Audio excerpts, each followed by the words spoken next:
Welcome back to Bowtie Goat, where if you try hard enough, you can be the next Deca Goat. Today, what I'd like to share with you are my top 5 book recommendations from 2022.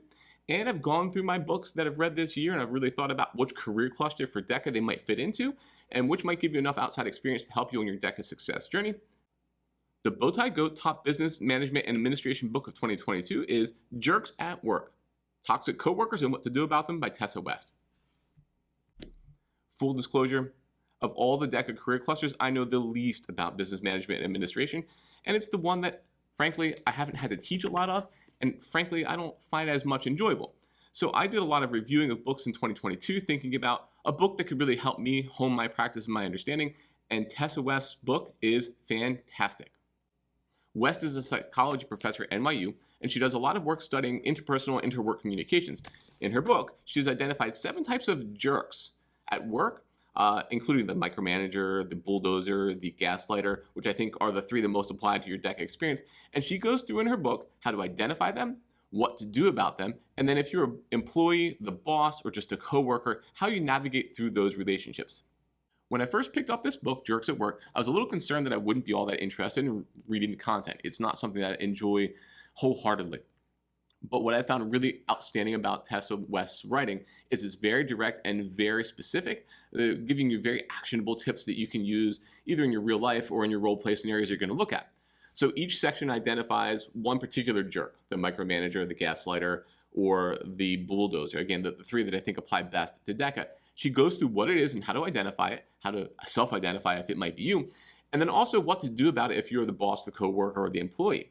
And each chapter then ends with a before you go section, which kind of summarizes her main points, which I didn't find necessary because she writes so clearly. But what I found really useful is after I've read this book, I've gone back into it a couple of times throughout the year, and you can look back at those before you go sections as like the notes from that chapter.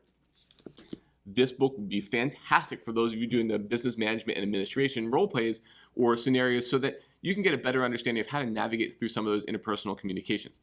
I've looked at probably hundreds of role plays in my years as a Deca advisor, and I know how often dealing with an employee at work comes up in those role plays. This book will certainly help you identify specifically what types of employee you might be looking at or what type of coworker you might be looking at, and then some very clear and actionable tips how to get through it. Again, Tessa West's book, full of her own research and the work of her colleagues, does an outstanding job helping you understand those interpersonal, interwork communications. I highly recommend this book for those of you in that business management and administration career cluster. Next up, the Bowtie Goat Top Entrepreneurship Book of 2022 is Let My People Go Surfing: The Education of a Reluctant Businessman by Yvonne Chouinard. Full disclosure, this book is the only one on the list not from 2022, but in September of 2022, the Patagonia founder Yvonne Chouinard decided to give his company over to a public trust committed to fighting climate change, which is a huge move. He could have sold this company and taken the profits for himself and his family, but he decided to turn the entire company over to a nonprofit. His company still pulls in $100 million a year, so this is such a profound move that speaks a lot to the values that he has as an entrepreneur, which is certainly a strong part of the book about his connection to the environment and environmental causes. Another thing that brought this book back to my attention was meeting with a former Deca student who said that he used this book in his studies at Dartmouth this past semester, and I picked it up again and I flipped through it and I said, this is a great entrepreneurship book for those who are looking for entrepreneurship and business advice for 2022. This book is part autobiographical, part entrepreneurial, and part business strategy, and he really goes through what the history of his company was, all the ups and downs that he had, both in his personal life and in the origins of his company, and also, now that the company is well established, the human resources issues, the marketing issues, the product line issues that they've had as a company and how they've overcome them.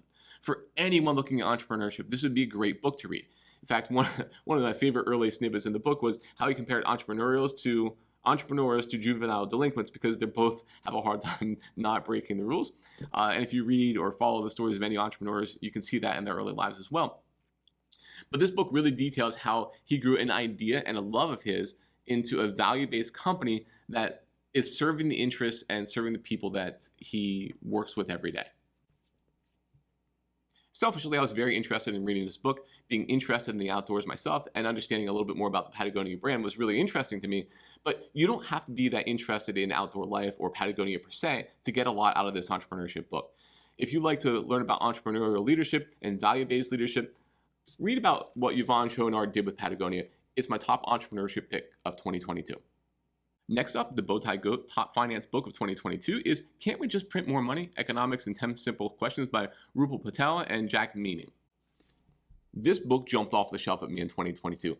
I am an economics teacher by trade, and I really like finding books that teach economics in simple ways without a whole lot of complicated graphs or theory behind it, but use some real-world examples to teach students some of the most difficult concepts. This book does that well for economics and for finance, and I think it would be a great pick for any of you who are struggling to understand some of the economics content, because you might have an accounting class, you might have a business finance class, but there might be some economics that you're missing. This is a great book to dive in. This book is very easy to read and is also another one of those where you can jump around from chapter to chapter. Each chapter is set up as a question that economics can attempt to answer. The one that I'm going to use with my students this coming week is, can economics solve climate change? There's another one about quantitative easing, which I also found very interesting, and another one about global trade. You can really look at any of those chapters in isolation and read them at your will, kind of go out of order, or you can read it cover to cover, whichever is your preference. But I really like that there's a conversational style to the economics and finance of the book, and it helps you understand these concepts if you've never really had a class in them before. My only warning about this book is Patel and Meaning are both senior economists at the Bank of England, and all the examples are British or UK examples. So some of the business names you're not going to recognize. They call French fries crisps and elevators lifts. So if you will, you should mind the gap and just know that the examples that are here are not American examples per se, which is great if you're trying to get a bigger than America understanding of the world, but it's also just a hang up or a warning if you're going to pick up this book and try to read it to enhance your examples for your role plays for this upcoming competition season. Next up, the Bowtie Goat Hospitality and Tourism Book of 2022 is Adrift, America in 100 Charts by Scott Galloway. Scott Galloway is a business professor at NYU Stern School of Business, and I first started reading his books with the 2020 book Post-Corona. And that was a fantastic book. I was reading it to try to figure out helping a group of students through the Hospitality Tourism Operations Research event and how to navigate the business world after or still going through the end of the coronavirus pandemic. It led me, though, to pick up his next book, Adrift, American 100 Charts, which isn't, I got to be honest, isn't exactly hospitality and tourism book, but it will help all of you in the hospitality and tourism career cluster.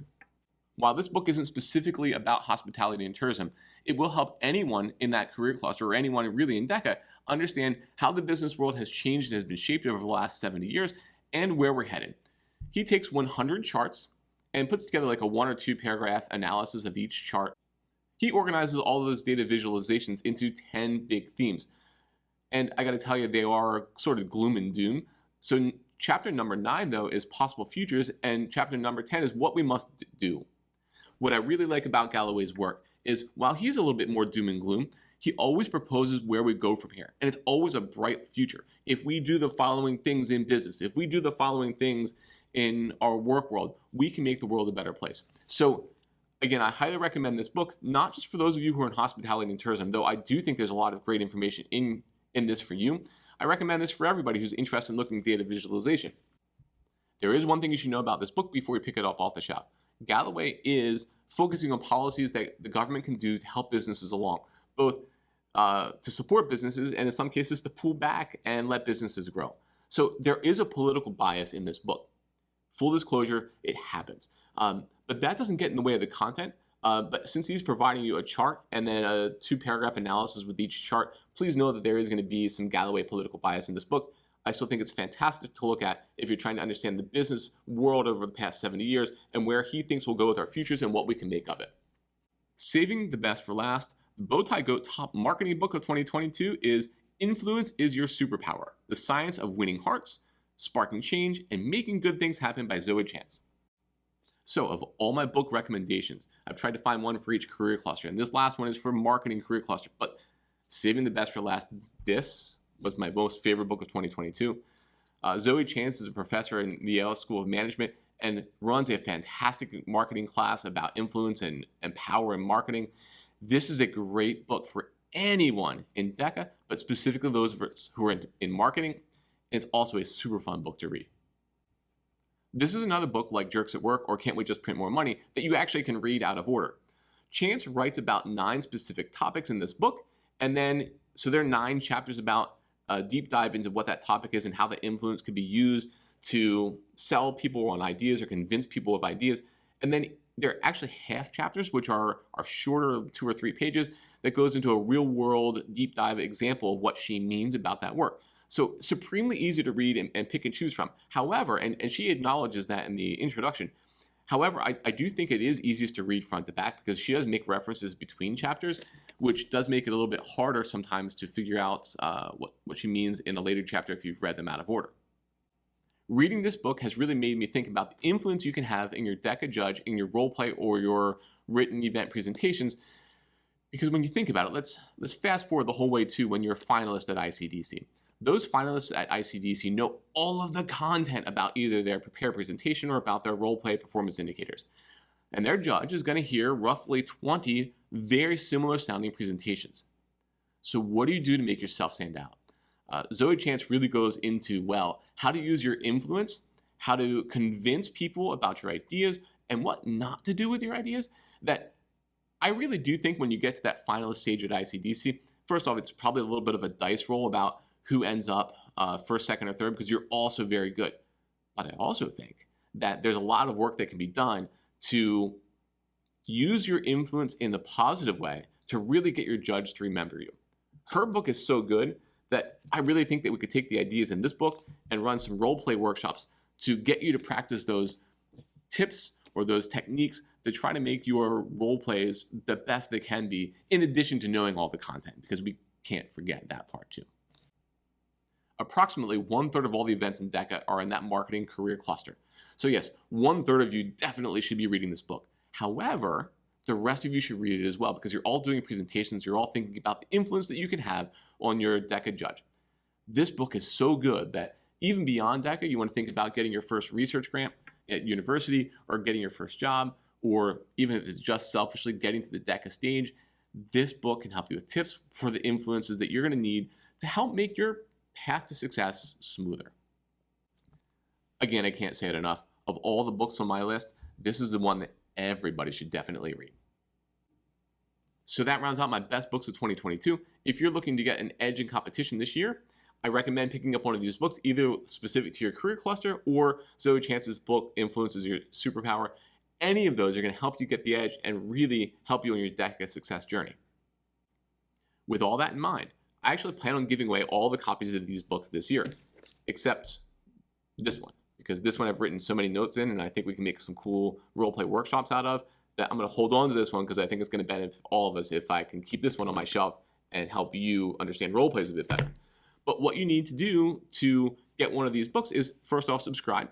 Over the next couple weeks, I'll be dropping some YouTube shorts about how you can sign up to potentially win one of these books. And then if you do, I'll send it your way free of cost, because my bookshelf is already pretty full, and I'd love to help out those of you trying to get to your state and ICDC competitions.